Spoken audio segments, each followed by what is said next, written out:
Let's say a family wants to go to an amusement park. That's a good thing, you know? And at the amusement park, there's these cinematic expressions. They're new art form.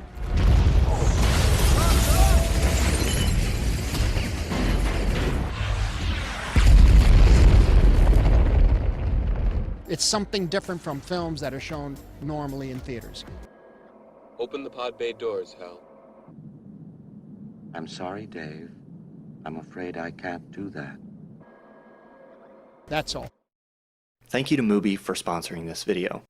Martin Scorsese's comment that Marvel films aren't cinema is making waves again with the release of his opinion piece in the New York Times explaining his position. Many cinephiles feel validated, and many people who are fans of Marvel movies and other larger franchises feel offended.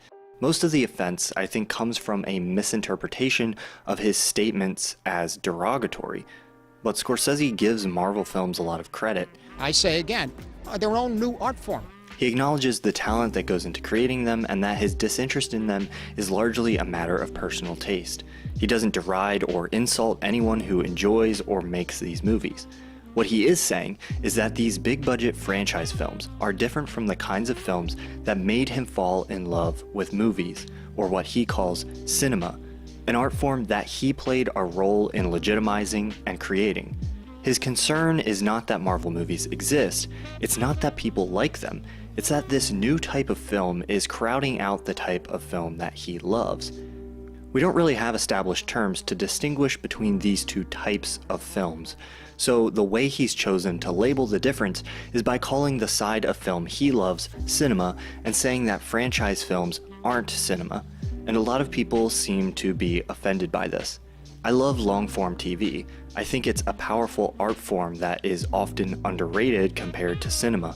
Scorsese also happens to say that I thought for a while maybe long-form TV is cinema. It's not.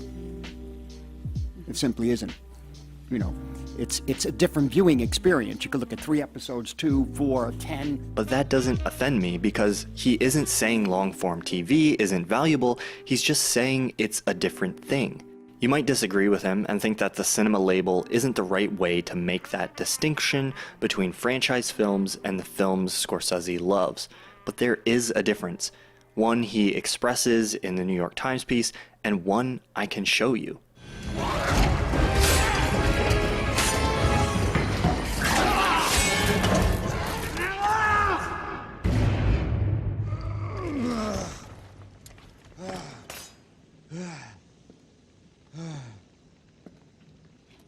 Oh, hey. I know you.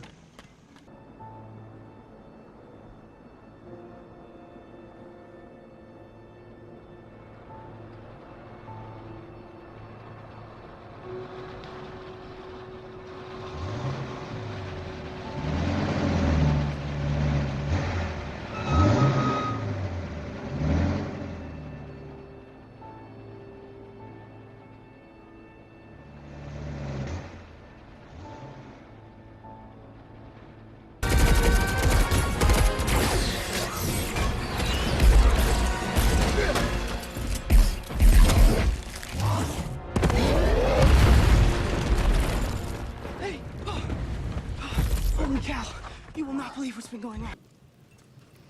You're an orphan from a basket in the middle of the desert. And I took you for no other reason than I needed a sweet face to buy land. Did you get that? So now you know. Look at me. You're lower than a bastard.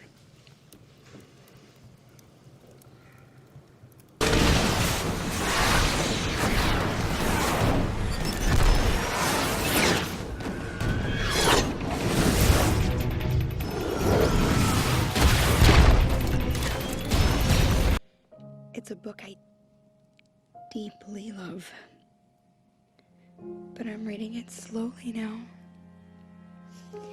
So the words are really far apart and the spaces between the words are almost infinite.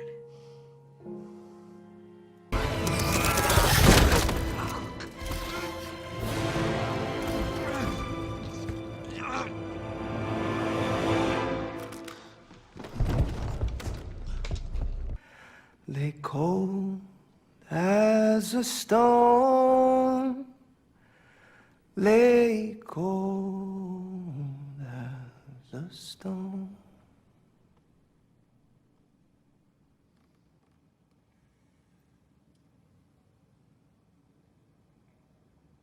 I don't see a lot of money here. Alpha level confirmed. Encryption code accepted. Safeguards removed. Charlie carrier's 45 degrees off the port bow. Are you ready, Lord Bullingdon?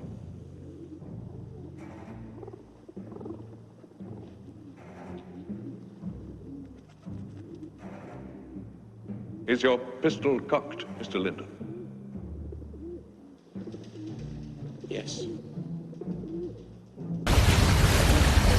I got this! Oh, I got this!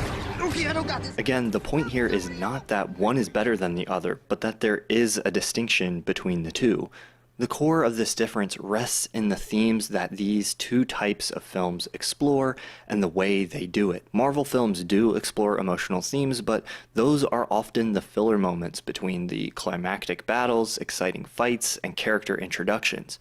In what Scorsese calls cinema, these moments are the climactic moments.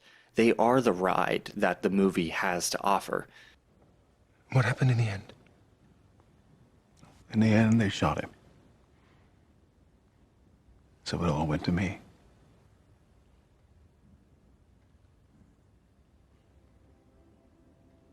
In Marvel films, these brief explorations of emotion are decoration for the ride of exciting action showpieces.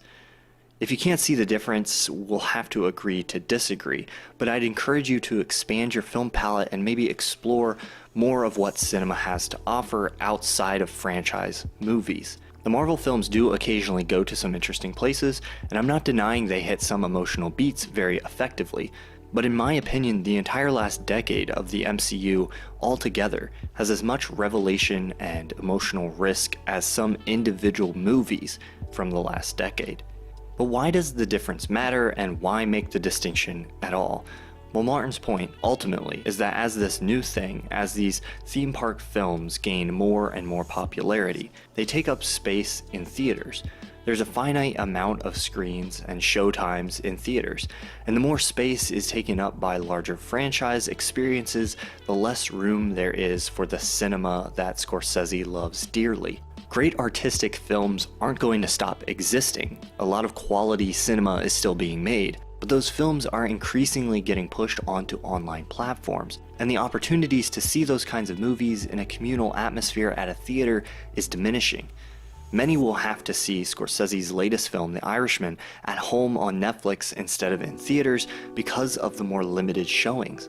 Each year, it becomes increasingly difficult for me to see the films I'm interested in seeing at my local theater, and every year those same theaters are filled with more and more reboots, remakes, and franchise films that I'm personally not very excited about. One of the greatest living directors is speaking up for a portion of his art form that he loves, that he sees as disappearing. He's giving a gentle and nuanced criticism of an industry that is creating huge corporate box office hits, raking in billions of dollars and dominating the theatrical market. The Marvel movies that people love are not going to disappear or diminish in value if Martin Scorsese says they're not cinema, and the Disney Corporation does not need you to defend them or their product from a few rogue directors expressing their opinion. I guarantee you, Marvel movies and other franchise films are going to be around for a long time to come. Cinema, or at least the kind of cinema that captured the heart and mind of Martin Scorsese, might not be.